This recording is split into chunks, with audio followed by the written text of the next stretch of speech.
Hello दोस्तों, कैसे हैं आप सब। स्वागत है आप सभी का कॉमिक वर्ल्ड चैनल पर। तो चलिए दोस्तों, शुरू करते हैं राज कॉमिक्स में परमाणु सीरीज की अगली कॉमिक्स, चलती फिरती मौत। संजय गुप्ता पेश करते हैं चलती फिरती मौत। लेखक हनीफ अजहर, संपादक मनीष गुप्ता, चित्र मनु।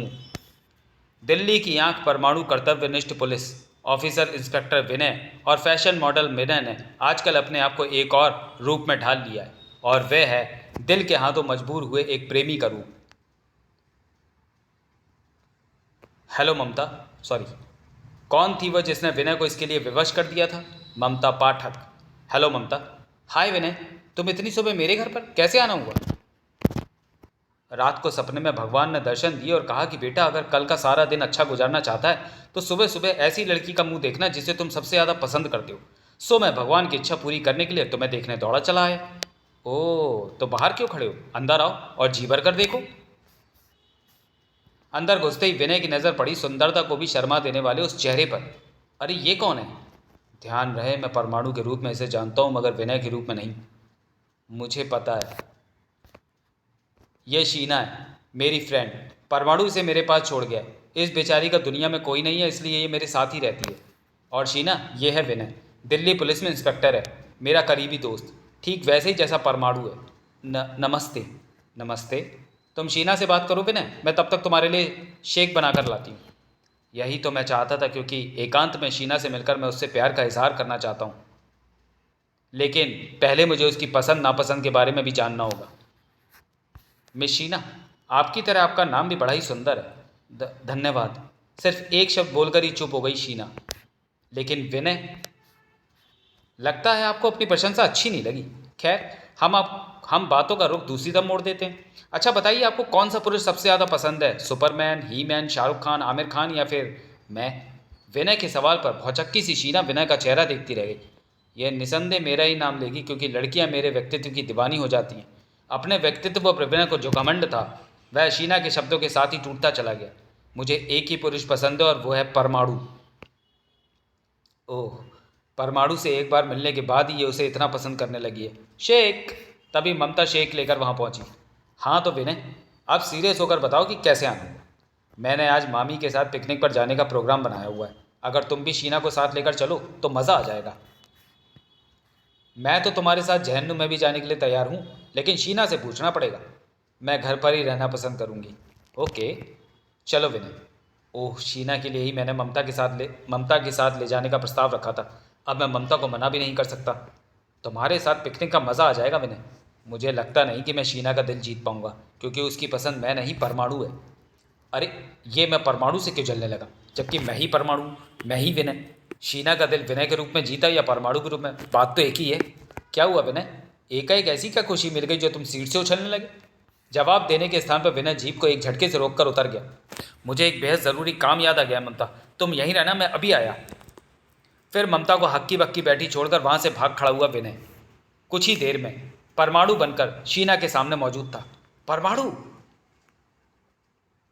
मुझे देखते ही इसका खिल उठा चेहरा इस बात का सबूत है कि यह सचमुच परमाणु को बहुत चाहती है। परमाणु ने अपने हाथ में थमा गुलाब शीना के कांपते हाथों में रख दिया।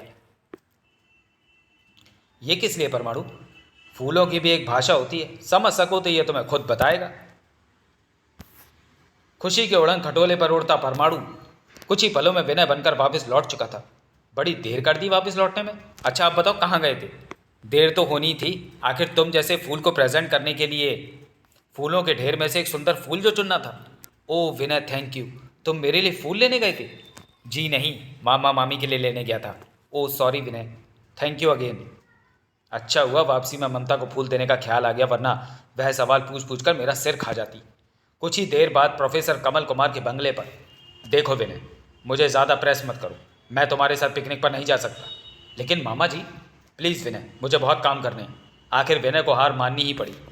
प्रोफेसर के बिना बिल्कुल फीकी रही वह पिकनिक के बहाने सोचा विनय का कोई भी मकसद सफल नहीं हो पाया था। लेकिन अपने अपने मकसदों में सफल हो चुकी लेकिन अपने अपने मकसदों में सफल हो चुकी थी विनय की मामी शोभा और ममता। विनय के ऐसे ही साथ का आनंद पाने को तो तरसती रही हूँ मैं। ममता ज़्यादा देर आनंद नहीं उठा पाई, क्योंकि जल्दी ही विनय के मस्तिष्क में गूंज उठी थी प्रोफेसर की वह आवाज़, विनय! विनय, तुम सुन रहे हो ना मेरी आवाज़? हाँ प्रोफेसर, कहिए क्या कहना चाहते हो? विनय ध्यान से कुछ पलों के लिए प्रोफेसर की आवाज़ सुनता रहा। और फिर, तुम मामी को लेकर घर चली जाना ममता, मुझे तुरंत ही परमाणु बनकर कहीं पहुंचना है। दौड़कर पेड़ों के झुरमुट में घुस गए विनय ने परमाणु बनकर हवा में उड़ने में एक पल भी नहीं गंवाया।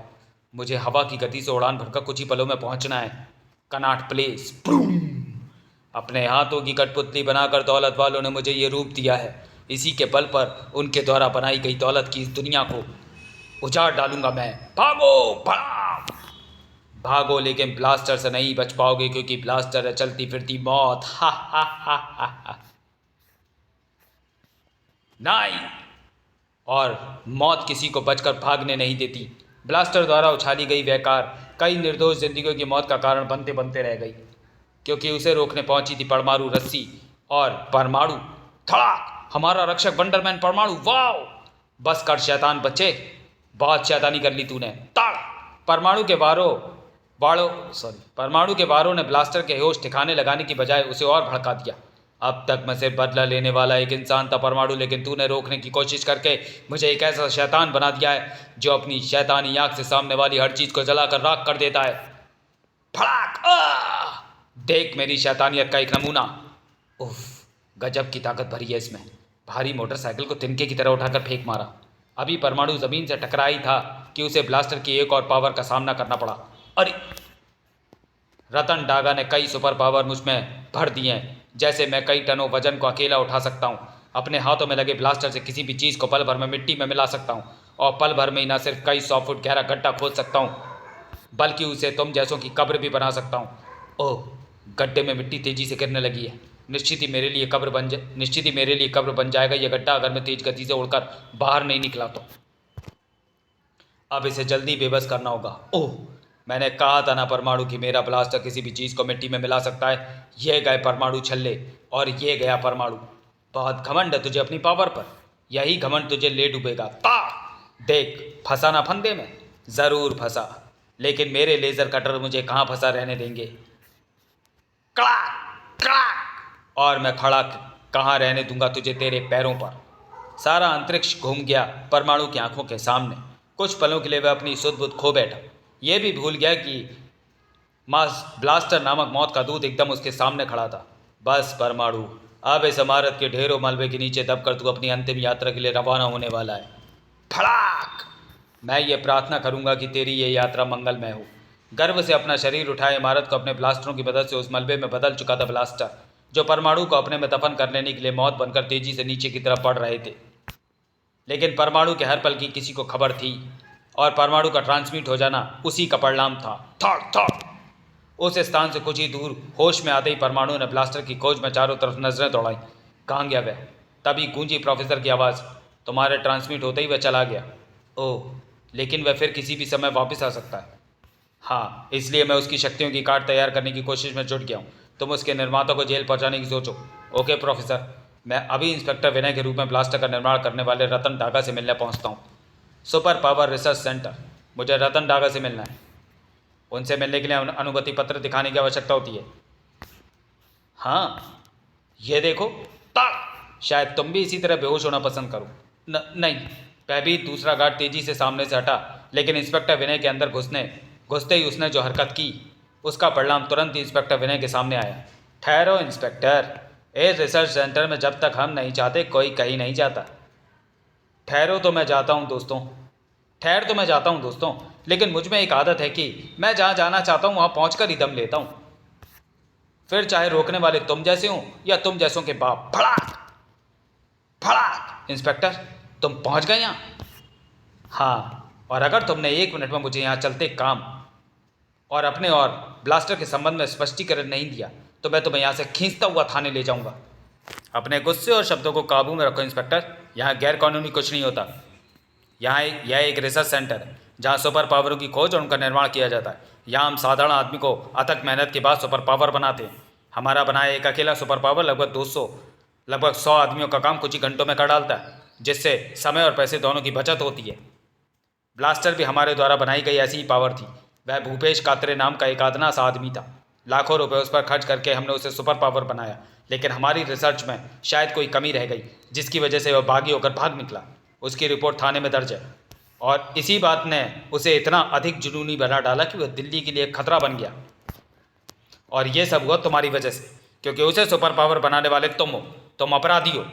नहीं, स्कूल कॉलेजों में टीचर स्टूडेंट को पढ़ा लिखा कर लायक बनाता है, लेकिन वही स्टूडेंट कत्ल करने लगे, लुटेरा बन जाए, तो अपराधी कौन है? कातिल और लुटेरा स्टूडेंट, या उसे पढ़ा लिखा कर लायक बनाने वाला टीचर? बोलो। रतन डागा की बात में दम था, लेकिन सॉरी, इंस्पेक्टर विनय निरुत्तर हो गया। ब्लास्टर जो कर रहा है वह गैर कानूनी हो सकता है, लेकिन हम जो कर रहे हैं वो पूरी तरह कानून के दायरे में है। भारत सरकार से हमने इसकी अनुमति ले रखी है। ये रही इसकी फाइलें, तुम चेक कर सकते हो। इंस्पेक्टर विनय फाइलों को चेक करने में जुट गया। कुछ देर बाद, मिस्टर दागा, मेरा दिल कहता है कि कहीं ना कहीं गड़बड़ ज़रूर है, और जब तक मैं इसका पता नहीं लगा लेता, न तुम्हें चैन से बैठने दूंगा और न खुद चैन से बैठूंगा। अपने मन की भड़ास निकालकर तेजी से बाहर की तरफ बढ़ा इंस्पेक्टर विनय अचानक ठिठक कर रुक गया। मुख्यमंत्री के साथ रतन डागा और उसके स्टाफ के बीच मामी की फ़ोटो। ज़रूर ये फ़ोटो उस समय की होगी जब मामी का संबंध डागा से था। कुछ पल फ़ोटो को देखने के बाद विनय बाहर आ गया। मामी उस फ़ोटो में ऐसी दिख रही थी जैसे आजकल दिखती हैं, जबकि मामी का कहना है कि उसे डागा से अलग हुए लगभग 7-8 साल हो चुके हैं। हो सकता है वह तस्वीर पुरानी ही हो, मामी के चेहरे मोहरे में ज़्यादा फर्क ना आया हो। अचानक विनय ऐसे चूका कि उसके हाथ से स्टीयरिंग छूटते छूटते बचा। ओह नो, मामी ने झूठ बोला है, क्योंकि वे डागा और उसके स्टाफ के साथ दिल्ली के वर्तमान मुख्यमंत्री जी के साथ खड़ी हैं, जिन्हें मुख्यमंत्री बने अभी कुछ ही महीने हुए। अगर 7 साल पहले मामी ने डागा का साथ छोड़ा होता तो उस फोटो में वे ना होती। मामी का वहाँ होने का एक ही मतलब है, और वह ये कि मामी का अभी भी डागा से संबंध है। उफ, इस विषय में मुझे तुरंत ही मामी जी से मिलना होगा। जल्द ही प्रोफेसर कमल कुमार के बंगले के बाहर खड़ी नजर आ रही थी इंस्पेक्टर विनय की जीप। मामी इस समय अपने अंडरग्राउंड लैब में होंगे। मामा जी इस समय अपने अंडरग्राउंड लैब में होंगे, मुझे उनसे वहीं जाकर मिलना होगा। लेकिन लैब में जाने से पहले मुझे ये देखना होगा कि मामी जाग रही हैं या सो रही हैं। ठीक है। मामी के सोए होने की पुष्टि कर लेने के बाद दबे पाँव चलता हुआ विनय प्रोफेसर कमल कुमार के बेडरूम में पहुंचा और दीवार पर लगे इस फोटो की दाईं आंख को 3 बार दबाना होता है, जिसमें घुसने के बाद बाथरूम की दाईं दीवार पर लगे तीनों नलों को चलाना होता है। तीनों नलों से तेज़ी से पानी गिरने लगता है। 30 सेकंड के बाद अचानक तीनों नलों से पानी गिरना बंद हो जाता है। सॉरी, इस प्रक्रिया से ठीक 20 सेकंड बाद हल्की सी आवाज़ के साथ हट जाती है एक तरफ की दीवार और नज़र आने लगता है एक बाथरूम, जिसमें घुसने के बाद बाथरूम की दाईं दीवार पर लगे तीनों नलों को चलाना होता है। तीनों नलों से तेज़ी से पानी गिरने लगता है। 30 सेकंड के बाद अचानक तीनों नलों से पानी गिरना बंद हो जाता है, फड़ाक, और बाथरूम में फर्श के नीचे धंसने के साथ ही शुरू हो जाता है सफ़र, जो ठीक 1 मिनट बाद उस प्रयोगशाला में जाकर ख़त्म होता है, जहां देश की भलाई के लिए नए नए प्रयोग करने के साथ साथ दिल्ली के चप्पे चप्पे पर नज़र रखने में व्यस्त है प्रोफेसर कमल कुमार, यानी मामा जी। ओ विनय, अच्छा हुआ तुम यहीं आ गए। मैं बस तुमसे संपर्क बनाने ही वाला था। क्यों? इस स्क्रीन पर दृश्यों को देख लो, सब समझ जाओगे। ओह, ये तो ब्लास्टर है, जो एक बार फिर अपने कहर की बारिश करने पर तुला हुआ है। तुम्हें उसे रोकने जाना होगा। इस गन के साथ जिसका नाम मैंने ब्लैक होल रखा है, तुम इसकी मदद से आसानी से उसकी सारी शक्ति एब्जॉर्ब करने में सफल हो सकते हो। मामी के बारे में मामा को बाद में बताऊंगा। अभी तो मुझे तुरंत ही परमाणु बनकर इस ब्लैक होल गन के साथ ब्लास्टर की तबाही रोकने के लिए रवाना होना होगा। ज़्यादा समय नहीं लगा वंडरमैन को ब्लास्टर के सामने पहुंचने में। रुक जा ब्लास्टर, क्योंकि अब तेरे पाप का घड़ा भर चुका है। ओह परमाणु, पहले तुझे गायब होते देखकर इतना हैरान नहीं हुआ था मैं जितना ये देखकर हैरान हूँ कि तू ये जानते बूझते भी एक बार फिर मेरे सामने आ गया कि यमराज ने तेरी मौत मेरे हाथों लिखी है। मौत का दूत हूँ मैं तेरे लिए। ये सारी बकवास इस पावर के दम पर ही है ना? ले अब इसका हश्र देख, थड़ाक। और ये हश्र देख बकवास करने वाले इस थोबड़े का। मेरी पावर इस गन की धज्जियाँ उड़ा देगी, बिल्कुल उड़ा देगी। अगर ये गन में एब्जॉर्ब होने से बच जाएगी तो ता। इस खेल में अब तू हार चुका है प्यारे, इसलिए हार मान ले। क्यों अपनी हड्डी पसलियाँ तोड़वाने पर तुला हुआ है? इस खेल में अगर कोई हार मानेगा परमाणु तो वो तू होगा, और तुझे हार माननी ही होगी, क्योंकि अगर तूने ऐसा नहीं किया तो इस खेल में यह हॉस्टल तबाह हो जाएगा, जिसमें सैकड़ों मासूम बच्चे आज यमराज के घर पहुंचेंगे। सैकड़ों मासूम बच्चों की जिंदगियों पर रहम का परमाणु और ब्लैक होल गन को फेंक दे। सोच मत परमाणु, जल्दी कर। सवाल सैकड़ों मासूम जिंदगियों का था, और परमाणु अपने जीते जी एक भी जिंदगी को खतरे में नहीं देख सकता था, इसलिए फेंक देनी पड़ी उसे ब्लैक होल गन। शाबाश परमाणु, अब अच्छे बच्चे की तरह अपनी बेल्ट भी मेरे हवाले कर दे, तो मैं वह काम आसानी से कर दूं जिसके लिए यमराज ने मुझे यहाँ भेजा है। हा हा हा हा हा। कुछ ही पलों बाद परमाणु, तेरे जीवन में आज पहली बार किसी ने तुझे तेरे ही परमाणु रस्सी से कैद किया होगा। खैर, आगे जीवन में तुझे इस बात का गम नहीं होने वाला, क्योंकि तेरा जीवन यहीं इसी पल खत्म होने जा रहा है। ब्लास्टर की पूरी गति से धकेला गया वह ट्रक परमाणु की मौत बनकर उसी तरफ बढ़ रहा था, जिससे परमाणु ना तो खुद बच सकता था और न उसका निर्माता प्रोफेसर उसे किसी तरह बचा सकता था। और ऐसा इसलिए था क्योंकि परमाणु के शरीर पर उसकी बेल्ट मौजूद नहीं थी। अब परमाणु को मरना ही था, हर हाल में मरना था। परमाणु का क्या हुआ, मामी का क्या रहस्य था, जानने के लिए पढ़ें परमाणु की मौत। तो चलिए दोस्तों, वीडियो को यहीं समाप्त करते हैं और मिलते हैं परमाणु सीरीज़ की अगली कॉमिक्स परमाणु की मौत में। तब तक के लिए धन्यवाद।